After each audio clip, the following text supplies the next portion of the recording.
this probably in every book. I probably say this in every book that I've written.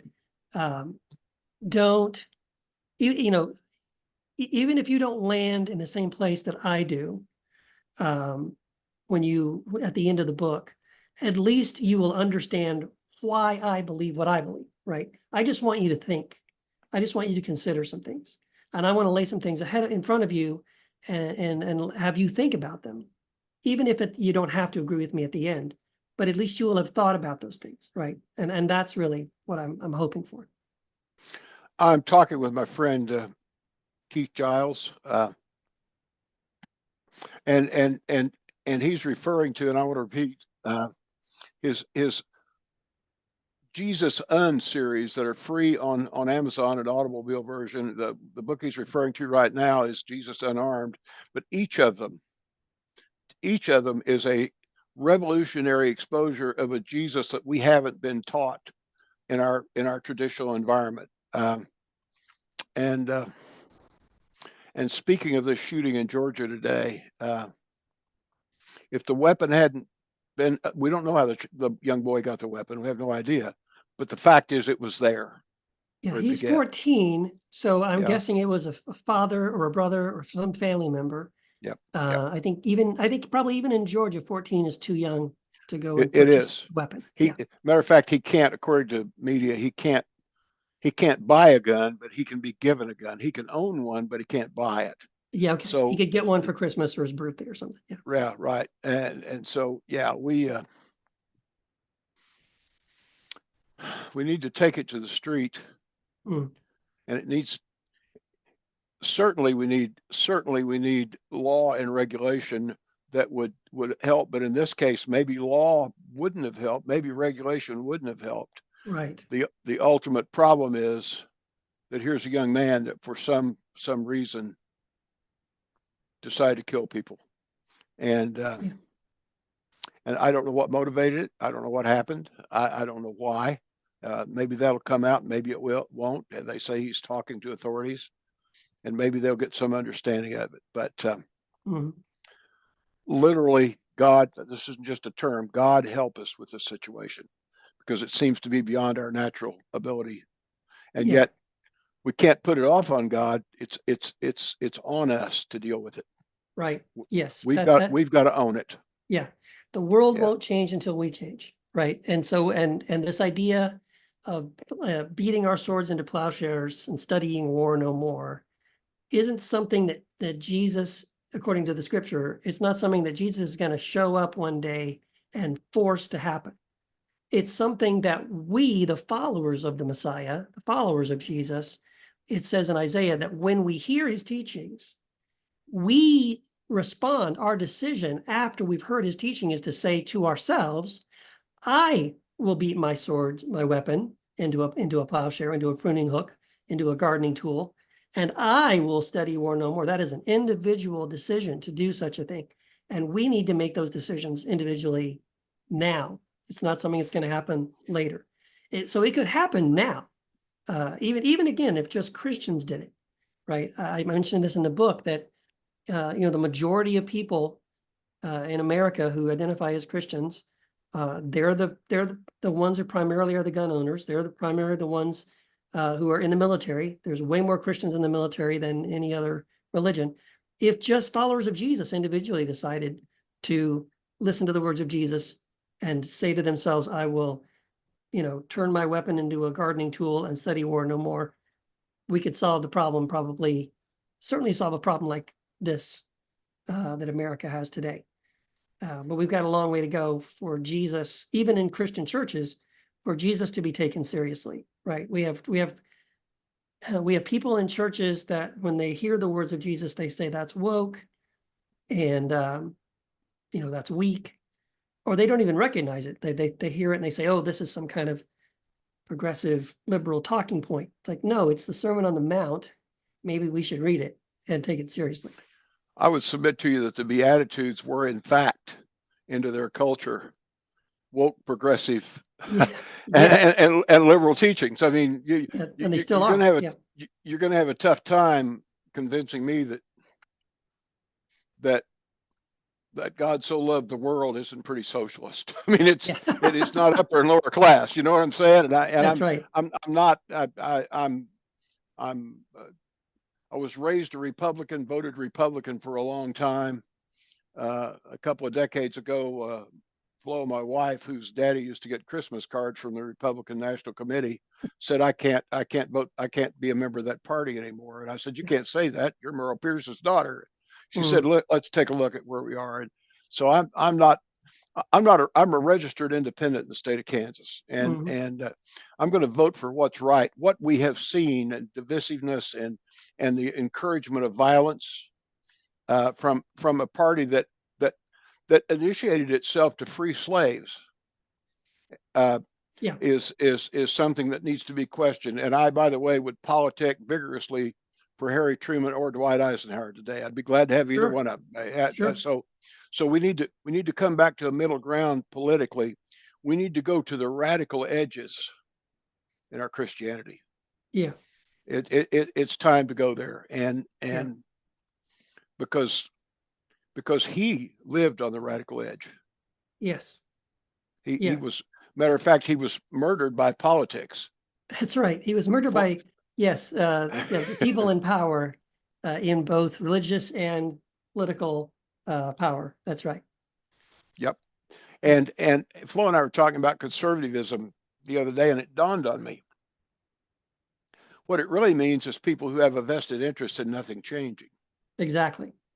Yes, Uh, uh, because anyone who's willing to change or be changed, which by the way is a definition of the word repent, uh, yes, is by nature, by definition, a liberal. yes. They're opening their heart and their mind to change wherever that change may take them. Yeah, that's a So great point. I guess I'm taking a political position here that I had no intention of taking, but I'm speaking from my heart, not from my politics. And Yeah, so we yeah. Well, we Jesus spoke out and spoke for on behalf of the marginalized, right? The people yep, that were at the bottom, yep, people that were suffering, people that yep, were in poverty, people that were enslaved, people that were, um, that were considered untouchable and unclean. Uh, he advocated for women. Again, all the people in his society that were at the bottom and on the fringes. And yeah, I understand, like, people go, well, this sounds political. I don't even think it's political. I mean, in a way, I guess it is, but I'm not advocating for, become a progressive political person, start voting in this certain way. Because I don't think that, I'm not talking about voting. I'm just talking about, to me, it's not politics, it's justice. It's seeing things that are unjust and saying, well, I want to make that right. And sometimes the ways we make that right, maybe it is voting for this person or that bill or this measure or something. Sometimes though, it's joining a march, it's adding our voice, it's speaking up for people, when we see injustice of any kind, they're willing to stand up and say, no, that's wrong. yeah, I think that's what Jesus did, and I think that's a big part of what it means to follow Jesus. So it can be political, but I would not limit it to that, and I wouldn't want anyone to define it that way, because I think you can fool yourself. Sometimes you can think, well, I vote Democrat or I vote progressive, whatever. And that's not it. Jesus wants way more than that. Jesus expects way more of us than just, voting a certain way, or even, donating to this or writing a check for that. Like, he wants our skin in the game. And again, that's what it means to love our neighbor as ourselves, right? To love one another. And so that's a verb. That's an active thing, to love one another. yeah, yeah. Not looking for nouns, he's looking for verbs. It's Yes, there you go. Yeah. yeah, it's action time. Keith, you've done a tremendous study both from the inside and the outside of the American church. Where are we going? Well, I kind of, I asked this question to Brian Zahn 14 years ago, got a great answer. I'm looking forward to yours, okay? his answer is probably better than mine. I, Um, I'm eager for yours. yeah. Well, where are we going? Sadly, it kind of seems like we're going where we were going, 7, 8 years ago when I wrote the very first Jesus book, the Jesus Untangled book. When I wrote that book, it was 2017, I think, 2016. It was published on Inauguration Day, the day that Donald Trump was sworn into office. And at that time, what I was writing about, a lot of it, again, coming out of my own personal story, my own personal experience of, as I said, waking up from my conservatism, being a Republican, being an NRA member, recognizing that my faith and my politics were so entangled. Like I was more Republican, I was more American than I was Christian, that all the things that Jesus cared about, I didn't seem to care about, and all the things that I thought were so important, Jesus never even talked about. So I had a personal radical shift away from that. I wrote Jesus Untangled. The subtitle is Crucifying Our Politics to Pledge Allegiance to the Lamb. And what I was saying in that book was, again, saying like, hey, this was, I recognized that this was a problem for me. Then once I dealt with my own issue, I realized, hey, this is a struggle for a whole lot of other Christians that I can see that also were more American, more Republican than they were Christian. And so my appeal in that book at that time was kind of saying, hey, there's this thing called Christian nationalism, and it's really dangerous. And I can see like the beginnings of it. I see that it could be a problem. It could be a danger where, people that are trying to, Christian nationalists want to make America Christian, but they end up making Christianity American. And that's an abomination. That is not at all what it should be. So anyway, that book was intended to kind of ring the alarm. There were many other books by many other authors, on this topic since then. And it seems that all of those kind of fell on deaf ears, that if anything, now what I see is that what at the time was a fringe movement, Christian nationalism, has now become a very large, very powerful movement. It may not be so much, it's certainly not the majority. I don't want to misrepresent it. I don't think it's the majority of Christians that are Christian nationalists. But I think even people that aren't Christian nationalists wouldn't say, I'm a Christian nationalist. If you quiz them, they probably are very open to a lot of Christian nationalist ideas. Things like, having the Bible taught in school, or the 10 Commandments put up on the wall, or things like that. But so again, I don't think Christian nationalism has become the majority. However, they have more power now than they ever had. When you have the Speaker of the House with a Christian nationalist flag, posted outside of the door of his office. When you have 2 Supreme Court justices that we know of that have been very outspokenly Christian nationalists, who also are flying flags and things like that, that's troublesome, right? So now we have people at some of the highest offices in the country with political power who are outspokenly, unapologetically Christian nationalists. And now we have this Project 2025, which is something that the Heritage Foundation has authored, but they're not the only one. I mean, if you go to the Project 2025 website, you'll see over 100 different Christian nonprofits, Christian churches, Christian ministries, and organizations, over 100 of them, which collectively then have donated hundreds of thousands, maybe probably millions of dollars to this effort. And so this is a playbook whereby whenever they get a willing conservative president in office, and it could happen in a couple of months, this could happen, what they intend to roll out on this playbook, it seems unreal. I mean, it seems, again, people have said, oh, it's fear mongering and all that kind of stuff. And I hate that. I don't want to fear monger, but I'll be honest. If Donald Trump wins, if he follows this playbook, which I can't imagine there's a reason that he wouldn't, because I think one of the main authors of Project 2025 is his lead campaign manager. Like, so it's not as if he has distance from this, even though he claims to know nothing about it. It really is a playbook that will give the president way more power, really the power of a dictator, to play into what the Supreme Court has already said, which is that anything the president does can't be illegal. So it's this immunity, but it also then allows the president to, when Donald Trump says things like, you'll never vote once and you'll never have to vote for me again. That's because Project 2025 is a step-by-step process to essentially sew it up so that any future elections will always swing their direction. So it's really kind of scary. I feel, I feel like, and you asked me, what's the state of the church today? And I answered in a way that was political, but the reason why I see that this is indicative of the state of the church today is because, again, there's a whole lot of people that wouldn't say I'm a Christian nationalist, but let's look at people, who have large platforms.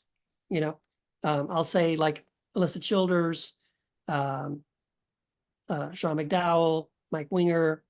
I have a lot of people with thousands, hundreds of thousands of followers on YouTube and Twitter and Facebook and Instagram with, YouTube channels. They're putting out content all the time. They're constantly, so they have loud voices. They're speaking to evangelical Christians and saying to them, these are the things that are the most concerning. These are the biggest problems in the church today. And what they've decided to highlight are things like progressive Christianity or deconstruction or Richard Rohr. Oh, he's so dangerous. And they're all ignoring things like this. They're ignoring these Christian nationalists who want to turn America into a Christian theocracy. Which again, I think if you're a follower of Jesus, this should be the last thing you want to happen. Because Jesus never called his disciples to run for office. Jesus never told his disciples what we need to do is have influence over the Roman government. Again, the influence, that it's not power over, that we know to follow Jesus, it's about having an influence on the hearts and minds of people around you. And that comes by having power under, like as coming as a servant, right? Loving your neighbors, loving people as you love yourself, caring as Jesus did for the orphan, the widow, the outcast, the prisoner. Like these are the things that we're called to do as followers of Jesus. And that is the way for about 300 years. We can look at church history. We can see that is how the church had an influence in the world. This is how even in the writing of the book of Acts, that they would say that they had turned the world upside down. And again, they didn't do it through political power at all. They did it while they were being persecuted by the political powers. So again, if you want to be a follower of Jesus and you really want to change the world, we're not going to do it. Jesus never called us to do it by having power over other people, to pass laws, to force them to act as if they love Jesus when they really don't. That's what Christian theocracy attempts to do. So I would just say we're not in a really good spot. And I feel I'm doing all I can, I'm doing a lot of podcasts. I do 3 podcasts a week with Heretic Happy Hour. I do 2 a week with the God Squad. We talk a lot about these kinds of things, and my books and blogs and things like that. Hopefully trying to raise awareness about this kind of thing and help people know how to talk about this kind of stuff, to not just be alarmist, to say, hey, this is a challenge, this is the problem, but the way forward isn't, so don't vote for that guy, although that might help. But it's a bigger problem, because even if Donald Trump loses, here's the reality: the Heritage Foundation is not going away. Project 2025 just change the number, and we'll just wait till the next election. We still have a problem in this country with Christian nationalism, and that is a big problem that I feel like we need to address and take very seriously. Mike Rogers hosts a Zoom called the Upper Zoom, which is a weekly study of Brian Zahn's Sunday sermon. Oh, wow. And BZ and I go back to the late 70s, and I've never been a member of his church, but he's one of those guys that at tipping points in my life, he's been there to speak to me and had tremendous influence on me, and I interact with him. But last Sunday, he preached out of Matthew about the full story of Judas. And it was a very interesting slant that I'd never heard. He said, if you really read this, Judas thought he was creating the revolution Yes. that would cause the Messiah to raise up and do what? The Zealots. That would have been the Jewish nationalists, if you will. Yes. Yes. Uh, he thought he was launching the rebellion that would overthrow the tyranny Mhm. and restore the kingdom that as he understood it. And it put a whole different slant on Judas for me, for one thing. But the very interesting thing is Jesus immediately said, no, we're not going to have any of that. Right. Matter of fact, I want to make sure to restore a brother's ears so he can hear what I'm saying. Yes. I mean, we're not going to have any of this. That's not the way it's supposed to work.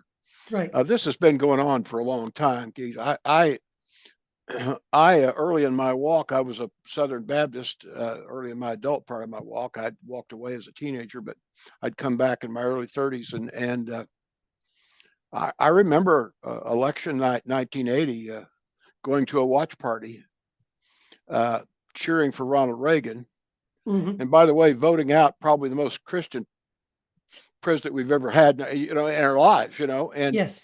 And so this kind of thing has been going on for a long time. And the sad thing is not political. The sad thing is the impact it's had on now a biblical generation, more than 40 years, a biblical generation of young people who, as Barnes said in his book, Revolution, that Flo Yes. and I read, that was part of our motivation to exit the evangelical church in 2010. Yeah. Excellent book, by the way. Love that book. Absolutely. And by the way, in 2007 said, here's what's going to happen. And here we are. It is happening. Mhm. Rapid diminishing of the church population overall. And it really gets scary if you're depending on the tithes and offerings to pay for your building. If you look at the demographics of the people who are staying, Yeah. the demographics of the people who are staying are people my age. They're not the age of my children or grandchildren. That's exactly And right. and so you have not only a decaying population. Decaying is an unfortunate word. I don't want to think of myself as decaying. You have a diminishing Yeah. population, number one, and you have a far more radical diminishing demographic. The Probably the most single specific turning point for me was in January of 2008. I had come home and said, baby, we need to read everything we can about this Barack Obama guy because he's going to get elected president. I mean, Mhm. I just knew it. Yep. I wasn't that I was taking a position for him or against him. I just knew it.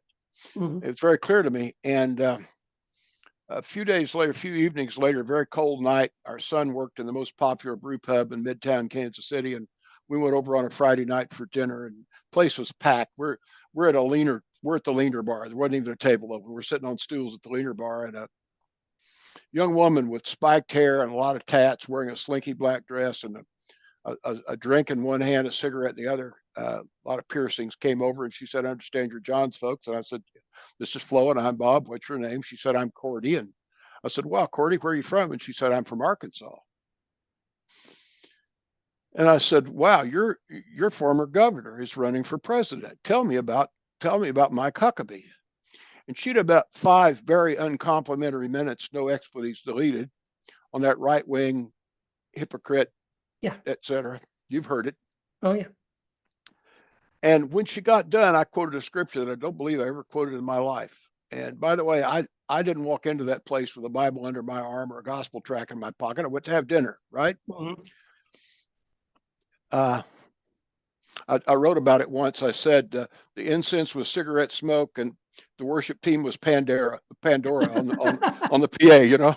Yeah. Yeah. Yeah. The communion was IPA, right? Yeah. But I said to her, Jesus said, "If I be lifted up from the earth, I'll draw all men unto me." Mm. Will you forgive me, Cordy, for being part of the generation that hasn't lifted the real Jesus up to your generation? Yeah. And it got quiet for a minute, and she said, "I have a twin sister, you know. She's gay, but she's got more ink than I do because she'll sleep with the tat guys to get ink. Mm. She's trying to gross me out." I let her talk. And when she Yeah. got done, I said, "Cordy, will you forgive me?" And Keith, that kid took hold of me like a life preserver in a hurricane and said, nobody's ever talked to me that way. And I said, Cordy, I had no idea what I was going to say to you. Yeah. That was God talking to you. Mhm. Turns out Cordy was a disillusioned YWAMer. Wow. Oh yeah. And Cordy and I are still friends. As a matter of fact, we communicated this week on Facebook. That's And beautiful. but on the way home that night, Keith, I stuck my sleeve over in front of Flo. You could smell the cigarette smoke on it. I said, you smell that, baby? And she said, yeah. And I said, that's the smell of the new church we're involved in. Yeah. Yeah. That's where we've got to take it, Keith. Yeah. Yeah. It's very interesting to me, and I'm doing too much talking. You've got a lot more to say than I do, but I will say this.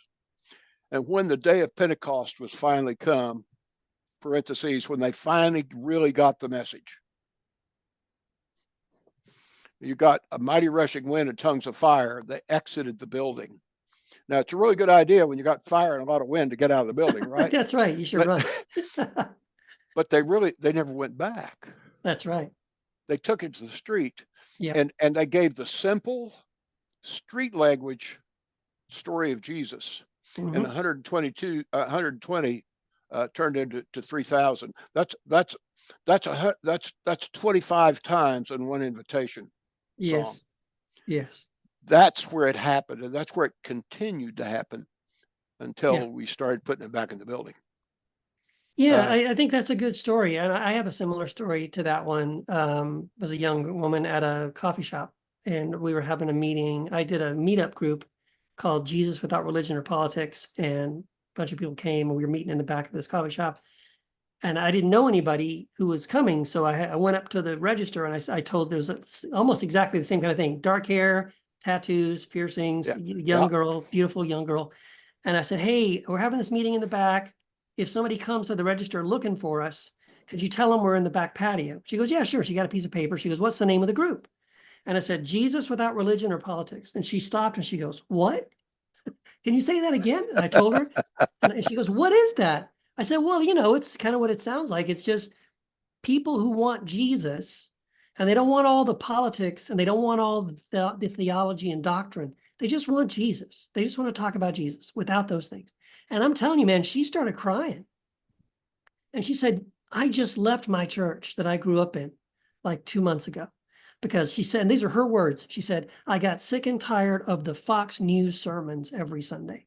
She goes, I just wanted Jesus, and I had to leave the church to find Jesus. And I said, well, you want to come join us? You're welcome. And so, that's exactly right. People that reject religion, because you made a good point about this, like Barna predicted this was going to happen. He predicted that the mainstream church was going to decline, and it is. Every year when those polls come out, another few million people have left the Southern Baptist, which is the largest Protestant denomination. All the other denominations are shrinking as well.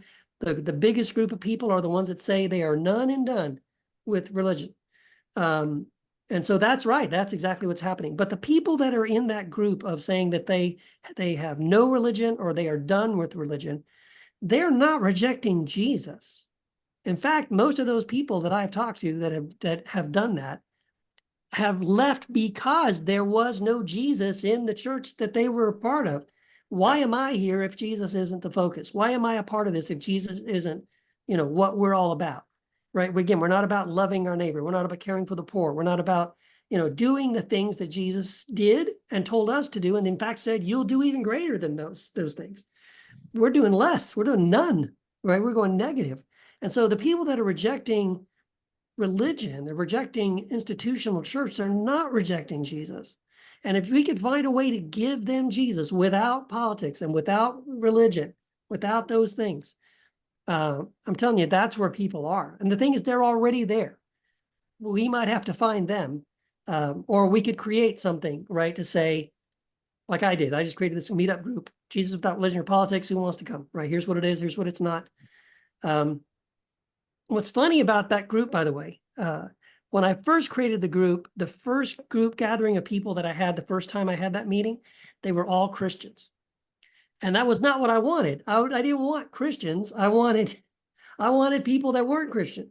So I had to make another version of the group for non-Christians. Specifically, I had to say, this is for non-Christians, non-believers, to get those people to show up. and just to kind of keep them separated, because I knew if I had ex-Christians or just Christians in the group with the people that just wanted Jesus, the Christians would throw in theology or politics at some point, and that's what I did not want. So I had to keep those two things separate. So I think that's right. I think if there is the future, if there's any good news for the church, and I don't remember who said this, but this is a famous quote, and I can't remember who said it. I didn't come up with this, but it's a quote that says something like, Christianity in the future, if it exists, or a Christian in the future, if there is one, will be a mystic or nothing else. And what he meant by that, what he meant by that is a mystic is someone who has an experience of God, an experience of Christ. It's not theology. It's not dogma or doctrine. It's like, I know God and I know Christ, not information, not doctrine, but I know because I have a personal connection with a spiritual connection with God. Heavy on the theo and light on theology. That's right. Yeah. Or it's more about orthopraxy than orthodoxy. It's more about, who you know and what you do once you do know, more about than what you know and defending that. You'll be glad to know that it took about 3 years. I'm faithful to a fault. And we're very heavily involved. I was Sunday school superintendent. I taught a class of adults. I played lead guitar on the worship team. I was the guy that got sent to the hospital to visit the sick. Mm-hmm. I mean, my profession allowed me that kind of time, and I at the time thought I was investing it, and I now almost think I spent it, but I guess I got value from it. That's what I did. But in 2010, the Lord finally made it very, very clear to us that it was time to leave out of there. And very shortly after that, he made it very clear to me that I was to go back to that brew pub every Monday night. $5 pitchers and $5 burgers on Monday night, by the way. Okay. And I'm not a big drinker at all. If somebody bought me a beer, I'd drink it. I don't think I ever bought any, and the house would set me up coffee. They loved me. But for 5 years, every Monday night, we had a table. Sometimes it was 2 people at the bar on stools, and sometimes it was a dozen people at the table. Mm-hmm. The only people we offended were the religious that showed up. That's right. They didn't stay very long. But we never took a Bible, never had a Bible study, would quote a scripture if it was appropriate as part of the conversation and leave it there. That's good. Many of those, I never took attendance, by the way. I didn't have a little marquee that said how many people we had the last Monday night. Yes. Right. Yeah. But conservatively, dozens and probably hundreds of people that passed through that table in 5 years I still am in contact with on Facebook. I get to speak into their lives. They speak into mine. That's beautiful. It's I think one of the great gospel songs of our generation is the Doobie Brothers, Taking It to the Street. There you go. Yeah. And I believe that's where we need to go. So what I hear you saying, bro, and you've done it in your writing, you're doing it in your podcast, you're doing it in your blogs, you're doing it in your life, by the way. I know you are. Everything I see about you reflects what the hope for all of this is, and that is that original scripture. If I be lifted up from the earth, Jesus saying it, man. If Jesus be lifted up from the earth, not religion, not politics. If Jesus be lifted up the earth, he made a guarantee, man. Yeah. I'll draw all people to myself. First time I heard that sermon, that I remember hearing that scripture quoted, my band, The Grateful Saved, was playing in the Kansas State Penitentiary. And we were the band, and a preacher showed up that I'd never heard before. The Hispanic guy got up with a Bible, a multilingual Bible, big, thick Bible that had been used so much that the entire cover of it was duct tape. All of it was duct tape. Yeah. And he said, there was this guy named Jesus, and he got put up on trumped up charges, and he didn't defend himself, and they beat him up, and sentenced him to death and made him carry a cross up a hill, and they threw that cross down on the ground, and they threw him down on it, and they nailed his hands to it, and they had him. Mm-hmm. And then they lifted him up. Mm-hmm. And we're living in that draw right now, Keith. Right Yeah. on this conversation, we are living in the draw that Yeah. came from that lifting up right there. I don't want to abuse your time. How are you doing? I got a few more minutes. Good, good.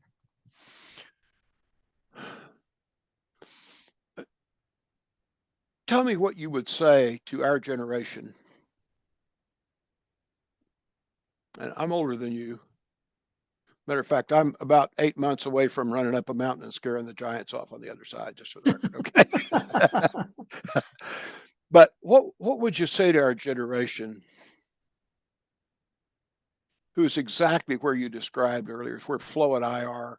We've spent years, decades, pouring ourselves time, energy, money, and our spiritual energy into an environment that has turned out to be a failure. Not a complete failure. I was in the Midwest Ministers Fellowship luncheon when Brian Zahn got up and said, "I'm packing my bags and leaving the evangelical movement." I'm packing my bags because there are things that I got there that I want to take with me. So we brought value with us, Keith. If nothing Mm-hmm. else, it's experience, but we brought value with us. But to encourage those of all ages who've come out, who've stepped away from that environment that they've been taught their whole life they should attend regularly and be a part of, and by the way, we're going to be in terrible trouble if they didn't stay there. What would you say to those people to encourage them that would encourage them to move on as their spirit's being led? Yeah, I mean, people that are still kind of in the church, you mean? Yeah, and people who are coming out and are frightened. Yeah. I mean, there's a Yeah. lot of people coming out that it's a scary place Oh, yeah, to come absolutely. out. Yeah, absolutely. Yeah. Yeah. Well, I would say to anybody like that, first of all, you're not alone. Yeah. I've done that, and Bob, I know you've done that, and I know many other people that have done that. You're not alone in that. But I want to acknowledge, though, even though statistically you are not alone. There could be millions of people right now across the country and around the world who are exactly where you're at. Maybe not exactly for the same reasons, but they have reasons why they have decided that they don't see Jesus in the institution, and they feel called out sort of into the wilderness, and they don't know what that looks like, but they know they need to step out. And I know what that feels like. I've done that, and I've talked to hundreds of people who've also done that. So even though I could say you're not alone, I want to acknowledge that it feels very lonely, because the chances are you don't know anybody in your zip code who is feeling what you feel and is doing what you're doing. So it's a very lonely process. It's difficult to find other people like yourself, right? So I would just say, number one, you're not alone. Number two, that loneliness, though, is part of the process. I think there is, Jesus said something else that I think is very profound, that I think applies to this. Jesus said, unless a seed falls to the ground and dies, it cannot bear fruit. And I would say that process you're in, people call it deconstruction or something, we have different words for it, reevaluating, rethinking, heading out to the desert, whatever.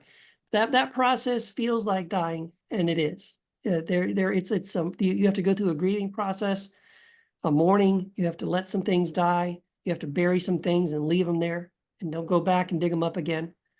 And then you got to turn around and head off into the unknown, into the wilderness, and just, it's one day at a time, one step at a time.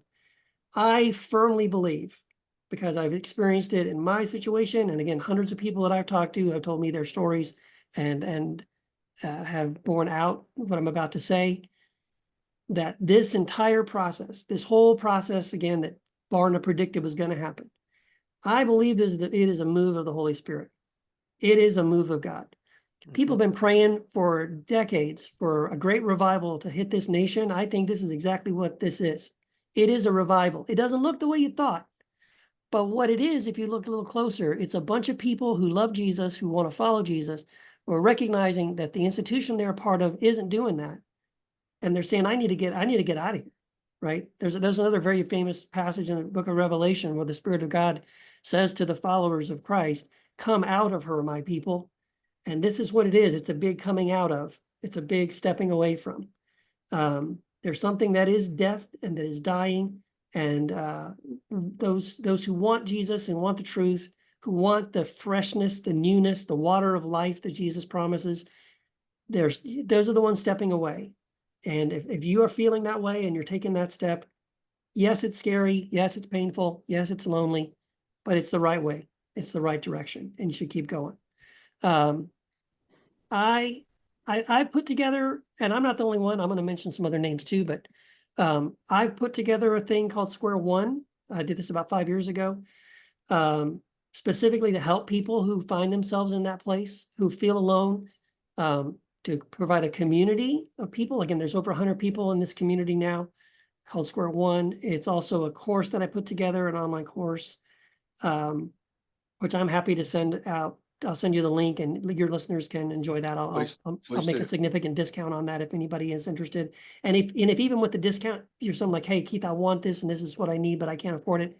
Send me a message and tell me why this is a problem, and I'll give you a free seat. And I've done that over the last 5 years. Probably close to a third of the people that have gone through it have done so free of charge. So, and I'm happy to do that because I know what it feels like, and to need something like this, to need this kind of community, and not be able, to access it.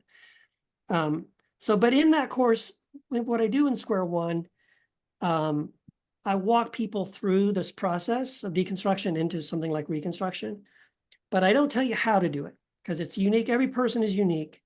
I just sort of lay a buffet of options in front of you, and I say, you might try this, you might try that, and everyone is free to sort of see what works for them, see where the Spirit is leading them, and what is the right way and what isn't for where you're at that moment. And whatever you decide, you're welcome. And people have gone through the course, and we don't all end up in the same spot, but we're all still connected.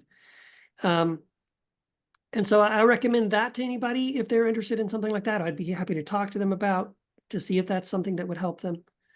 But I would also say there are other people like I can't remember all of them, but the ones I can remember, Jim Palmer has a community like that. Yep. Don Keithley has a community like that.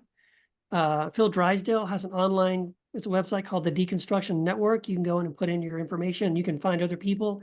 Literally, it'll show you a map of where you live in your zip code and show you other people that are also in that same spot. And you may think there's no chance that anybody near me is going to show up on that map. But when I put in my zip code, there were like 6 people. So you never know, right? That's an option as well. And if you look, there are other people. And I want to name them by name because, oh, no, the other one is David Hayward, the Naked Pastor. Yep. Absolutely. Longtime friend. Yeah, great guy. And he and I are on the same page on that stuff. And not all those people I named are, again, you might have to see which one works, is a fit for you. Jim is really more for people that are almost like, I'm done with the whole thing. Phil might be, but Phil is just providing a website. I think David is more like where I'm at. So, there's different options out there. Again, if you feel alone, these are people, these are resources that can help you get connected and talk to other people and kind of navigate this process. But I do think this is the future. I don't think deconstruction is going away. If anything, according to what we can see, more and more people are moving in this direction. And again, I call it a move of the Holy Spirit because it's not something like, hey, we all read the same book, so we're all following this other person, right? We all watch the same TED Talk or whatever, or listen to the same podcast. Like everybody who finds himself going through deconstruction, they all tell a slightly different story of like, what was the first domino? What was the first thread that you pulled? What was the first thing that kind of led you in this direction? And in every case, it may be a different thing for every person, but in every case, the person, the initiation process, the catalyst that set somebody in this direction was, I asked a question because I wanted to know the truth. And again, what does the Spirit of God do? It leads you into all truth. And so if seeking truth has led you in this direction, you're going the right way. And don't give up. I would remind us all that one of the great prophets, Elijah, found himself in a cave Mm-hmm. and said, "I've had it, God. I've had it." And it turned out that there were 7,000, 7 being the Yes, number of completion. If you're into numerics, there are 1,000 times a complete number, bro, that haven't bowed their knee to Baal. that's right. You are not by yourself. You're And not. I would also remind you that when Jesus himself got up in what I like to call the first Baptist of Nazareth and gave his testimony, they tried to kill him. That's exactly right. Interesting, in the same chapter, both to his church and Satan tried to get him over a cliff. Isn't that interesting? Isn't that funny? Yeah. Um, Hayward, by the way, one of his cartoons, and it's an understatement to call them cartoons. Graphic sermons is what they are. They're beautiful. Yeah. One of them caused me, and I'll send you a link to this, to write the business plan for the first Baptist church. I think you might enjoy that, and I'll send that over to you. Yeah. There you go. Thank you. Well, I didn't know whether to go that direction or become an Anglican. I couldn't decide. Yeah, So there you go. I think you are right. And by the way, I don't like to call it deconstruction. I think it's reconstruction. We're getting back to where this isn't new. Yeah. This is getting back to where it was, man. Yeah. When I told you early in the call that about 14 years ago, well, about 10 years ago, I guess, I called BZ one day and I said, "Man, what's going on?" He said, "Come up, let's have a cup of coffee." Oh, wow. And I went up, and we're up in his office, and he's got a regular desk, but he's also got a big stand-up desk with a huge Bible on it. And he was facing that huge Bible, and he was waving his arms, and he said, "What's happening is," he said, we shouldn't even try to name it. It's bigger than anything we can name. He said it happens every 500 years, but this may even be bigger than that. It'll last longer than we will, but it is absolutely a move of the Spirit. Yes, it is. Yeah. And it's a drawing of the Spirit that will pull you out of that environment and put you in a place where it's you and God. And all of a sudden you get to understand who you are for such a time as this. That's right. And you're right. It's you go through mourning, you go through sadness, you find out who your friends are, and Yes. you'll be disappointed. That's right. Find out that the love that you thought you had, the family of God that you thought you were a part of in the church you were going to, was very conditional on how much you agreed with them and their theology. I wrote a blog called "I Miss You Church," and it was bullet points, and I ended it with, "Jonathan, my friend, I loved you dearly."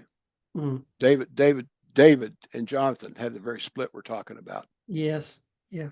And brother, you are an oil well, a fountain of anointing to this body that's coming out of the building and going out where life is. I can't tell you, nor do you seek for me to tell you how valuable you are. But I can tell you that what you're doing is an investment, both temporal and eternal. And you're not doing it for your own gain. You're doing it for the gain of the kingdom. And thank you. You can't go wrong there. I do a lot of this. As a matter of fact, this call is under the auspices of the Rethinking God with Tacos, Jason Clark's group. Yeah. Tacos, by the way, I told him it's an acronym. It's Theo's always calling our spirit. Just for the record, I've got a copyright on that. If he uses it, I'm gonna. Okay. But you have profound influence, brother, and let me tell you that in the middle of the night, when a story comes to you, when a book comes to you, and you're laboring over it, it's not falling on deaf ears. It's falling on many, many, many ears, the ears of people who have ears to hear. Thank you. Thank you, man. Yeah. Anything I could do for you tonight? Oh, you've already blessed me so much. Thank you, Bob. No, I'm very blessed to just to have this conversation with you, and thank you so much for the encouragement. I do appreciate it. You know, sometimes it is easy to think to forget that people do care and people appreciate, you know, what you write and what you do. And that's all I've ever wanted. You know, I was saying earlier, I just want people, I want people to go back to Jesus. I want people to think about things critically, question some things. I think Jesus is always doing that. It's my favorite thing about Jesus. He's always asking questions, and questions I think are the answer. So I love that. I just want people to think. I'm trying to keep asking good questions and hopefully helping people find answers if they need them. So yeah, thank Let's you let's again. let's go off record with the memory that if we lift him up, he's promised he'll draw all men into him. That's right. I don't know how we can do better than that. That's right.